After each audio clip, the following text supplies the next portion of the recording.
মেহেরবান একটা জবান বন্ধ রাখবেন না, চিৎকার বেড়ে বলি আল্লাহু আকবার। এই আমার বাবাজিরা রে,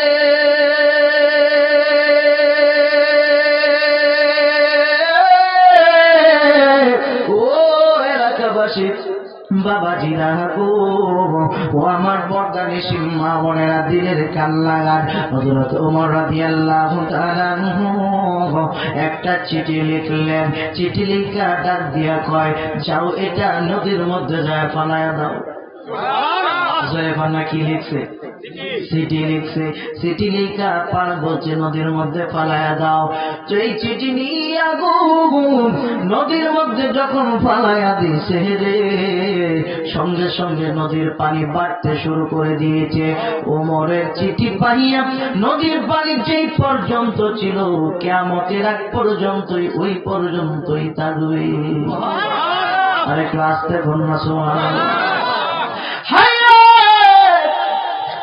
সাহাবীদের এত পাওয়ার, এত ক্ষমতা, এখন কেউ এই ক্ষমতা উঠায় নিছেনি?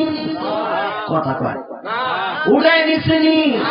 আল্লাহ উঠায় নাই নাই। আল্লাহ কই সাহাবীদের জিন্দেগি শেষ, তাবিঈন খুলাফা রাশিদিন মুস্তাহিদিন সব শেষ হয়ে গেল রে। ওলি আল্লাহদের ক্ষমতা কিয়ামতের আগ পর্যন্ত আমার আল্লাহ রাখবে। কথা বলেন ঠিক কিনা? এই জন্যই তো আমরা কই ইহদিনাস সিরাতাল মুস্তাকিম।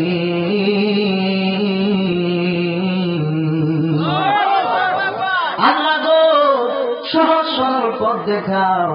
এখন এই পথ পাইতে গেলে যাইতে হবে কোথায়? হয়তো বা মাদ্রাসায়। এখন বুড়া বয়সে মাদ্রাসায় গেলে একটা পেস লাগবো। কথা কোন ঠিক কিনা? এই জন্য জীবনের শেষ মুহূর্ত পর্যন্ত একটা মাদ্রাসা আছে রে। এই মাদ্রাসাটার নামই হচ্ছে তরিকতের মাদ্রাসা। কথা কোন ঠিক কিনা? আওয়াজ দেয়া কোন ঠিক কিনা? যেদিন যায় ভর্তি হইলেন সেই দিন থেকে শুরু একেবারে মালাকুল মউত আজরাইল যতক্ষণ না আসবে গো, ততক্ষণ পর্যন্ত আপনি ছাত্র হয়েই মরলেন। কারণ আপনি যেদিন পীরের হাতে হাত দিবেন তখন থেকে যে আমল করা শুরু করবেন, এই আমল মৃত্যুর আগ পর্যন্তই করতে হয়। কথা কোন ঠিক কিনা? এই জন্য বলি পীরের হাতে হাত দে মোলা, কিসের গুনাহ আর রবে না। সামনে তাহার হুকুম পালন কর, আই রে সামনে তাহার হুকুম পালন কর। ওই মুর্শিদ যদি করে দেয় মা,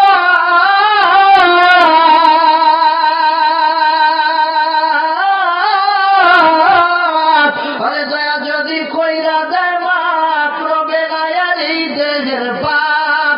দয়াল যদি করে দেয় মা, রবে না আর এই দেহের পাপ। শান্তি পাবি কবরের ভিতর, নবীর হাদিস পড়, গুনাহ খাতা মাফ করাইয়া মর।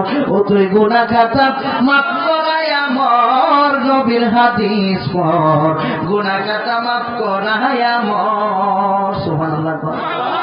এটা কইলে আবার কেউ কয় শিরিক, কয় আবার পীরে কেমনে মাফ করায়, পারে কি পারে না? কথা কয় না পারে কি পারে না? এটা পীরে মাফ করাইবে কেন রে? পীরের হাতে হাত দিলেই তো তিনি তওবা করায়। আর তওবার পরে সে যদি জীবনে আর কোনোদিন গুনাহ না করে রে, আল্লাহ রাব্বুল আলামিন কয় ফাবাদদালাল্লাহু সাইয়্যাতিহিম হাসানাত। আর জোরে কোন নামে সুবহানাল্লাহ। কেউ ওর যেমন জিপ লাগতেছে না নাকি? একটু আরো জোরে কোন নামে সুবহানাল্লাহ। আসল কথা হইছে আপনার একটু দৌড়া বলছেন তো আমরা রাজ্য বেশি উপরে তুললে ছেলে লাগবে না। আপনার গুসা গুসা গাছি আমরা নিচে আয় বলি নাকি? হ্যাঁ আচ্ছা যাও, কারণ বেরিয়ে যায়নি এই সেরো বয়ান কত জায়গা তো আর নাই। এই জন্য একটু আওয়াজটা জোরে করেন আল্লাহু আকবার। এই তো ওখান মানুষ বুঝবো যে মাটির বুঝে গেছে। সুবহানাল্লাহ। বৎকরের আওয়াজে মাহফিল যে বুঝে গেছে, কিছুদিন এমনি এমনি ঘুরতেছে, এটা কইব বোগ্যে মানুষ। এমনি যাতে জায়গা নাই হেরে খবর নাই। কথা কোন ঠিক কিনা? জোরে কোন ঠিক কিনা?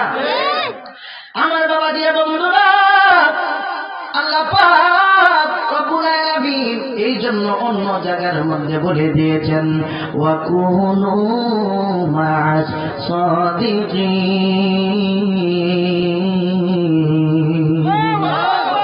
সত্যবাদীদের সঙ্গী হয়ে যাও। সত্যবাদীদের সঙ্গী হলে কি হবে রে?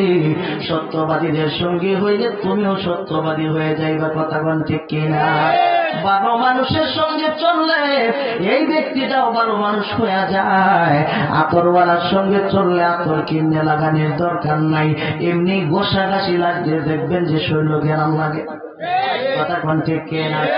এই জন্য বন্ধুরা আমি যে কথা বলতেছিলাম, আল্লাহ করে মানুষ জবানকে পবিত্র করে নাও। তোমার জবান যদি পবিত্র হয়ে যায়, পাক হয়ে যায়, আমি আল্লাহ পাক রব্বুল আলামিন তুমি ডাক্কা দিতে শুরু করবে, আমি আল্লাহ তোরে দেখা দিতে দেরি করব না। সুবহানাল্লাহ।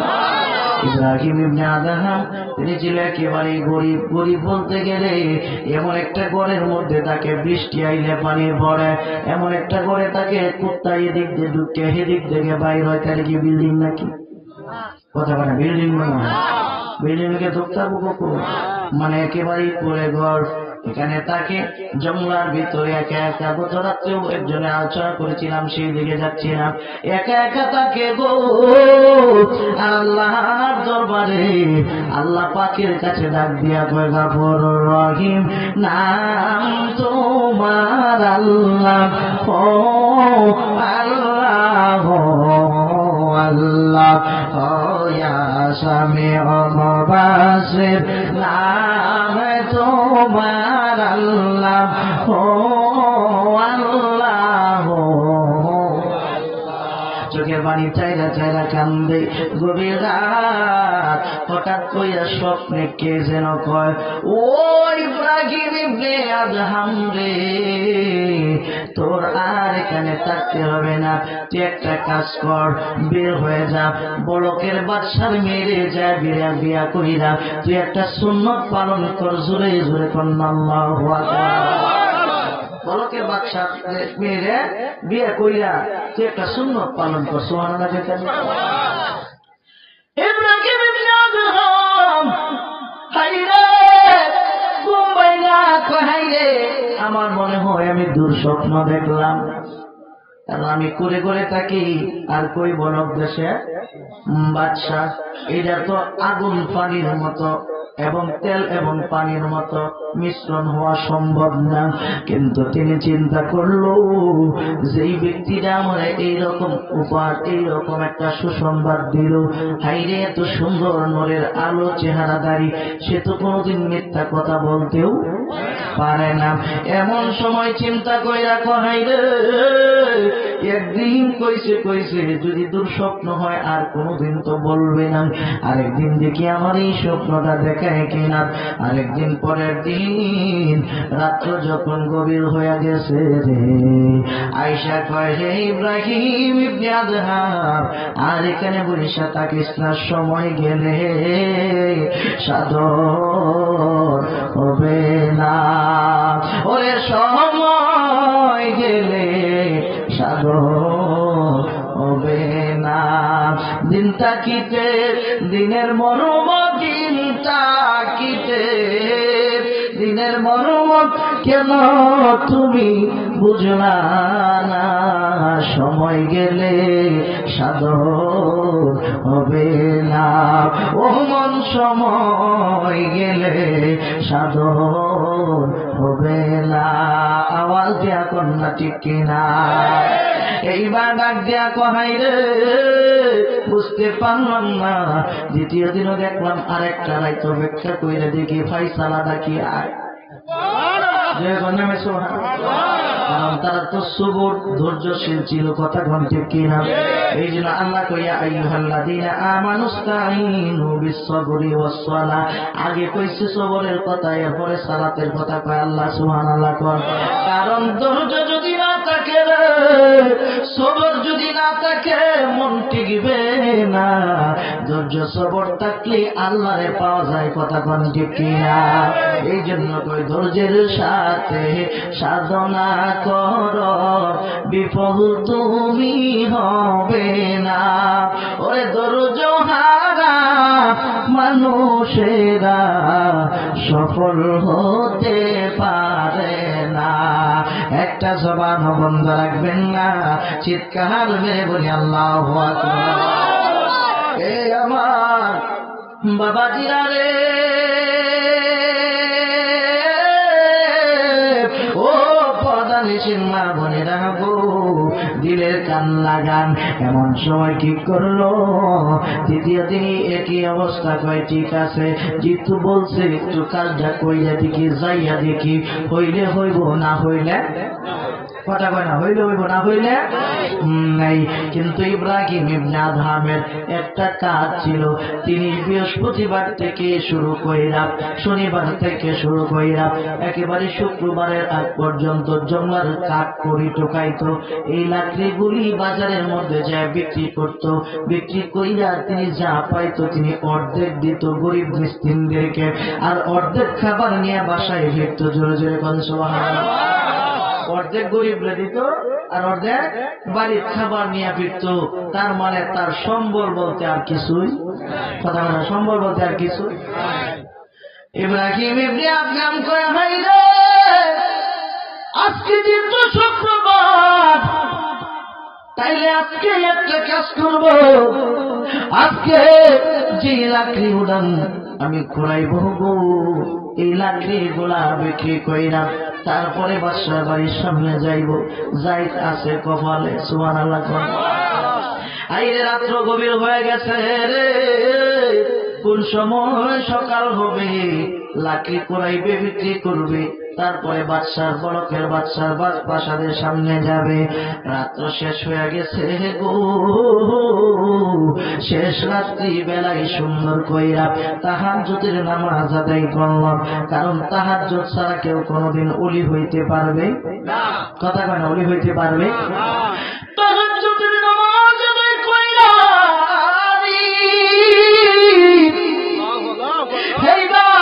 ফজরের সময় হইল, ফজরের নামাজ আদায় করো, ফজরের নামাজটা সুন্দর কইরা আদায় কইরা এইবার লাকড়ি কুড়াইতে যাবে, জঙ্গলের মধ্যে গেল।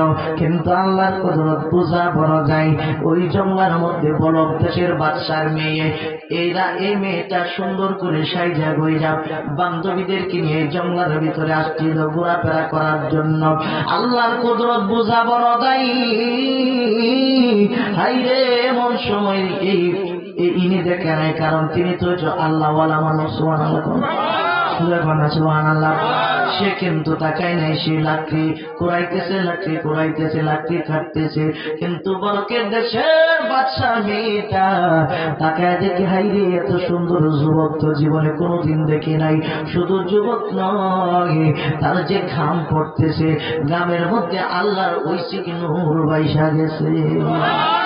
আরো জোরে কোন সুবহানাল্লাহ।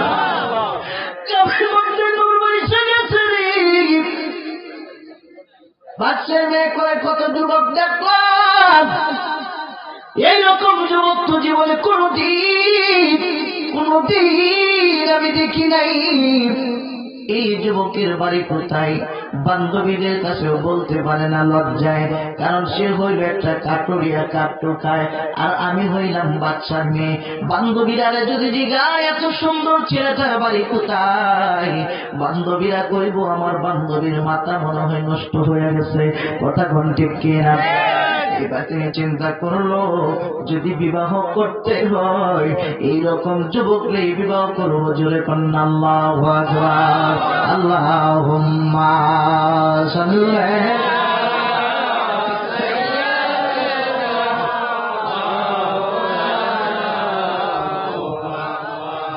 ওয়া আলা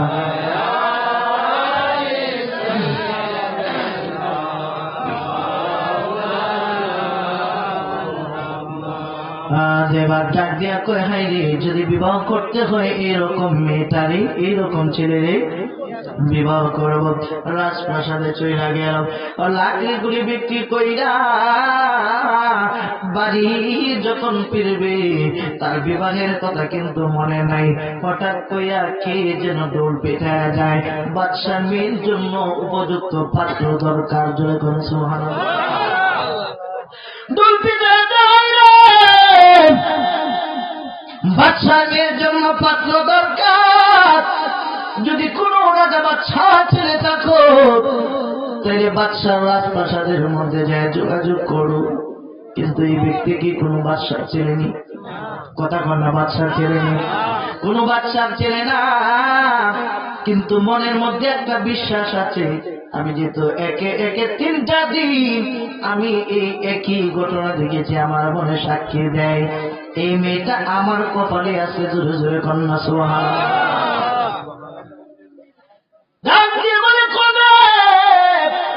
আজকে বিকাল থেকে এটা শুরু। সুবহানাল্লাহ।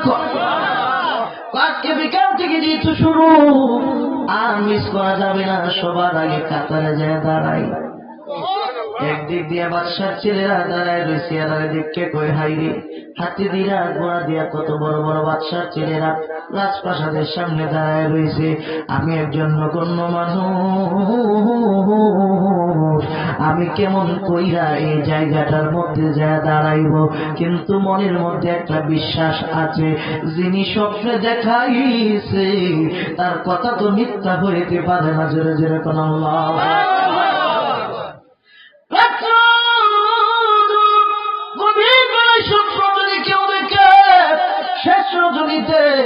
স্বপ্নের 3টা দ্বারা হয়, 3টা দ্বারার মধ্যে 2টা দ্বারা বাদ 1টা দ্বারা স্বপ্ন। যে ব্যক্তি দেখবে রাত্র শেষ ভাগে উজুর সহিত যদি কেউ নামাজ পড়ে ঘুমায় ডাইন খাইতে, যেটা স্বপ্ন দেখবে সেটাই বাস্তবে রূপ নেই। জোরে কন্যা সুবহানাল্লাহ। আমি তো স্বপ্ন দেখছি যখন তখন তাহাজ্জুদের সময়, আর আমি তো ওযু ছাড়া কোনো সময় থাকি না। ওযু ভাঙিয়া গেলে সেই ব্যক্তিটা ওযু কইরা নেয়। এবার কি করলো, ওই বাদশার ছেলেদের এক ফাঁকের মধ্যে যায় দাঁড়ায় রয়েছে। সমস্ত বাদশার ছেলেরা যায় ইন্টারভিউ দেয়, ইন্টারভিউ দিয়ে এক একজন চলে যাইতেছে। বাদশা বলতেছে পরবর্তীতে জানানো হবে, ওয়েটিং এ থাকো। সুবহানাল্লাহ। জোরে কন্যা সুবহানাল্লাহ। আল্লাহর কুদরত বোঝা বড় দায়ী। এমন সময় ইব্রাহিম ইবনে আদম সামনে আইসা হাজির হয়ে গেছে। বাদশাদের দিয়ে কই হাত ভিখারি রে, আল্লাহ এ ভিখারি, আজকে এমন সময় তুমি কেন আসলা? আজকে তো তোমার আসার কথা না, আজকে তো শুধু রাজা বাদশার ছেলেরা আসবে, আমার মেয়ের পাত্র হিসাবে তুমি কেন আইছো? কয় বাদশা কষ্ট নিবেন না, আমিও হইলাম আপনার মেয়ের জন্য একজন পাত্র। আমরা হইলে কি করতাম? যদি শিল্পপতি হয় একবারে ঠেলা গাড়ি চালাই রাজু দেখে কয় যে ওই কাকু আমি শরীরে তো আইসিদের প্রস্তাব দিতাম, কইব কিরি এরকম দরস না, কথা কন ঠিক কিনা? ওই এরকম দরস না, আকাশ না, এ পাগল হয়ে পড়ছে, ফাঁদা ফাটানি লাগবে, কথা কন ঠিক কিনা? আর পাগল না থাকলেও মাথার বাইরে পাগল বানায় হইলেও ফাঁদা ফাটাইব, কথা কন ঠিক কিনা? কিন্তু বাদশাও ছিল আল্লাহওয়ালা, সুবহানাল্লাহ। কিন্তু আল্লাহ থাকলেও তার একটা সম্মান আছে, ইজ্জত আছে। বুঝা ফলাইছে ছেলেটা আল্লাহওয়ালা, কিন্তু আল্লাহওয়ালা হলে কি হবে গো? এই ছেলের সঙ্গে তো আমার মেয়েটা যায় না, এখন তিনি কি করবে? কয় ও বাবা রে, তুমি বিবাহ করতে আসছো, তোমার কি আছে? কয় আমার আল্লাহ এবং রাসূল ছাড়া আমার আর কেহ নাই। জোরে জোরে কন্যা সুবহানাল্লাহ। আল্লাহ এবং রাসূল ছাড়া আমার কেহ নাই। জ্বালা জোড়াই না, জ্বালা জোড়াই না রে, জ্বালা জোড়াই না, জ্বালা জোড়াই ওর ভিতরে লাই গাছে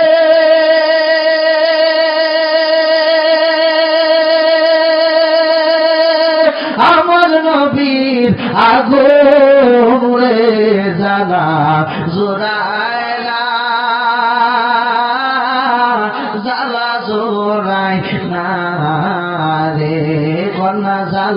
জোড়ায় জ্বালা জোড়ায় না রে।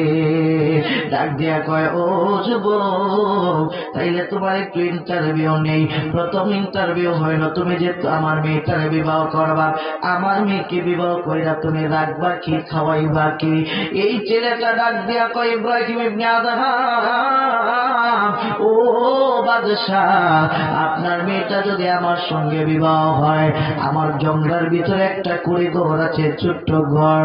এই ঘরের ভিতরে আসবাবপত্র নাই, থাকা খাওয়ার সুব্যবস্থা নাই, কিন্তু আমার আল্লাহর রহমতের কিন্তু অভাব না। আমার আল্লাহর রহমতের কোনো অভাব তোমার কি সম্ভব?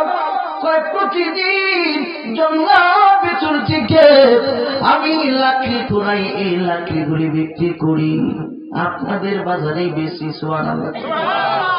এই বিক্রি কইরা যে টাকা হয় অর্ধেক টাকা আমি এতিম মিসকিনদেরকে দান কইরা দেই, আর অর্ধেক আমার বাড়িতে নিয়ে যাই, এইটাই খাবে, এইভাবে এই ঘরে থাকবে। বাদশা ডাক দেয়া কয় যুবক, আমি তোমারে কেমন করে সান্ত্বনা দিব? তোমার সঙ্গে তো আমার মেয়েটা যায় না। কয় যায় না, না যায়, এটা আপনি বিবেচনায় রাখেন। কোন সুবহানাল্লাহ। এইবার ডাক দেয়া কয় শোনো, তবে তোমার আমি আজকে ডিসিশন দিতে পারবো না, তোমারে আমি একটা টাইম দিয়ে দিলাম। টাইমটা হইল আগামী শুক্রবার, তোমারে হ্যাঁ বা না আমি জানাই দিব। জোরে জোরে বলেন সুবহানাল্লাহ। ডাক দিয়া কয় বড় আশা কইরা আইছি গো বাদশাহ, হানা কি জানাইবেন? আমি তো এমনি আসি নাই, আমারে পাঠাইছে। সুবহানাল্লাহ বেটার না, আমি তো এমনি আসি নাই, আমারে পাঠাইছে। আমি যে বিবাহ করবো এটাই তো আমার মনে নাই, কিন্তু মনের ভিতরে এখন অর্ধেক হয়ে গেছে। এখন আমার আদায় করতেই হবে, বিবাহটা আমার করতেই হবে। কারণ ইমান, ইমানদার পরিপূর্ণ হয় না যদি বিবাহ না করে। কথা বুঝতে পারছেন? কথা বুঝতে পারছেন? অর্ধেক ইমানদার তাকে বিবাহ করলে পূর্ণ ইমানদার হয়ে যায়। এটার হাকিকতটা কি? এটার হাকিকতটা অন্য কিছু নয়। কারণ যে যুবক বিবাহ করবে সে কোনোদিন পর নারীর দিকে তাকাইবে না। যে যুবক বিবাহ করবে রে, আমার নবীর কাছে একজন যায় ডাক দিয়া কয়, ইয়া রাসূলুল্লাহ, নবী গো, আমার আয় উন্নতি নাই, একেবারে দুর্বল। আমার নবী কয় বিবাহ কর। আরো জোরে কর। আমার নবী কয় বিবাহ কর, নিজেই খাইতে পারি না, আবার বিবাহ কইরা আরেকটা মুখ আনবো, কেমনে চলবে? আমার নবী কয় বিবাহ করো। এখন নবী যে জায়গার মধ্যে কয়ে দিছি, কি আর কেন তেন আসেনি? কথা কয় না, কেন তেন আসেনি, আর কোন কেন তেন নাই। যুবকটা বিবাহ করছে, কিছুদিনের মধ্যেই আল্লাহ পাক রব্বুল আলামিন তার ঘরের মধ্যে রহমতের বাতি জ্বালায়া দিছে। এটা কেন? কারণ বিবাহ করলে যে রহমত হবে, কারণ মন শান্তি থাকে, মস্তিষ্ক শান্তি থাকে, শরীর ভালো থাকে। কথা কোন ঠিক কিনা? আর কিছু যুবক আছে বউ বড় থাকলে কি বই 120 না দেখলে ভালো লাগে না। কথা বলে আছে না নাই? খেলার রহমতের কথা কইছে না, যারা ভালো তাদের কথা আল্লাহ তাআলা কইছে।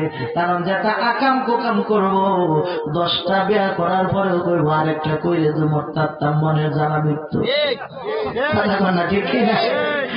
এইবার ডাক দিয়া কয়, বাচ্চা আমি চিমনি আসি নাই, আমার পাঠানো হয়েছে।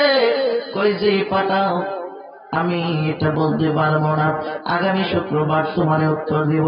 কয় না, উত্তর নেওয়ার জন্য কিন্তু আমি আসবো না, আমি কিন্তু আসবো হ্যাঁ উত্তর নেওয়ার জন্য। জোরে জোরে কোন আল্লাহু আকবার। চলে গেল বাড়িতে। শনিবার রবিবার এইভাবে প্রত্যেক দিন চলে যায়।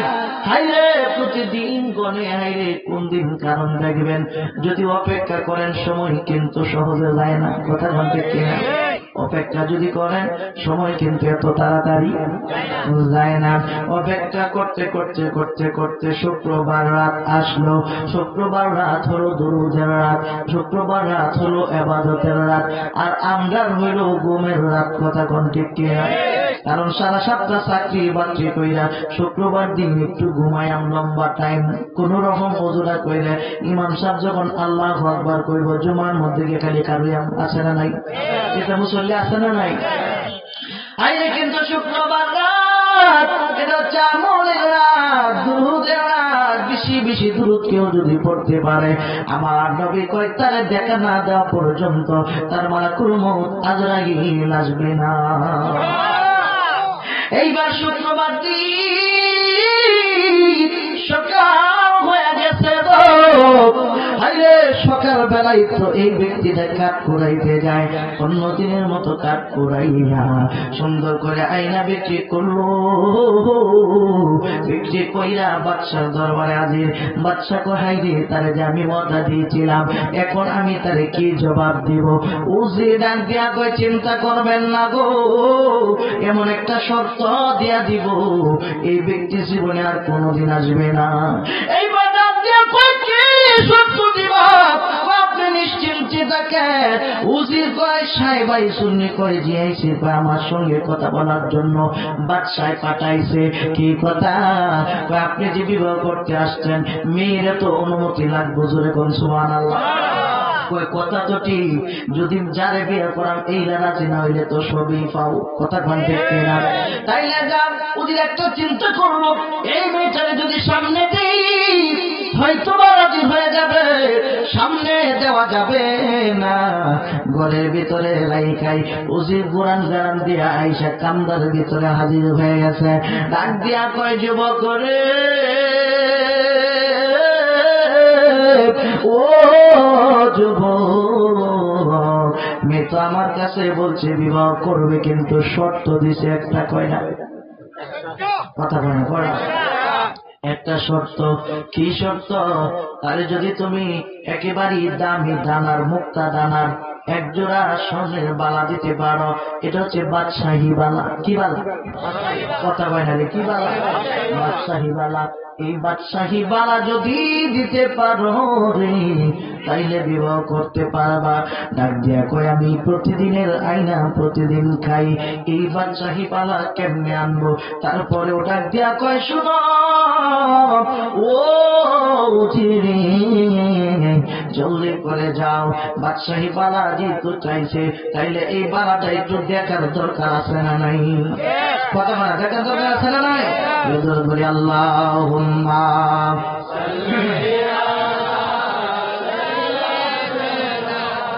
মাওলানা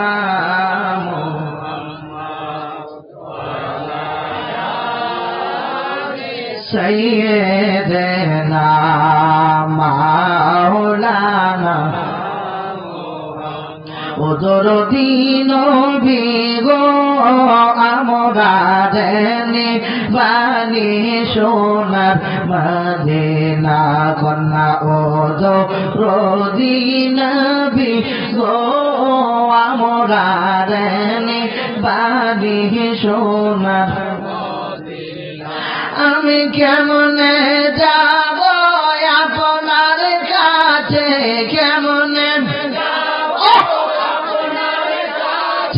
স্বপ্নে এসে বলো না, আমরা দেনি বানি সোনার মদিনা কন্যা। ও দরদি নবী গো, আমরা দেনি বানি সোনার।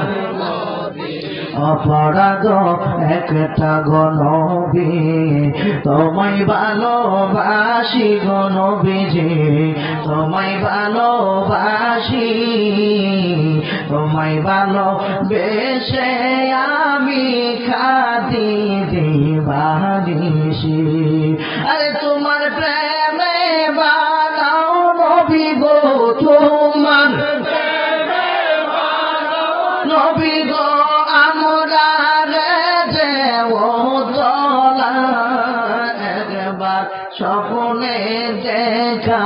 মিলাও না কন্যা ও দরদি নবী গো ও দরদি আমরা নিবানি সোনার মদিনা। একটা জবান বন্ধ রাখবেন না, চিৎকার মেরে বলি আল্লাহু আকবার। এ আমার বাবা দিলারে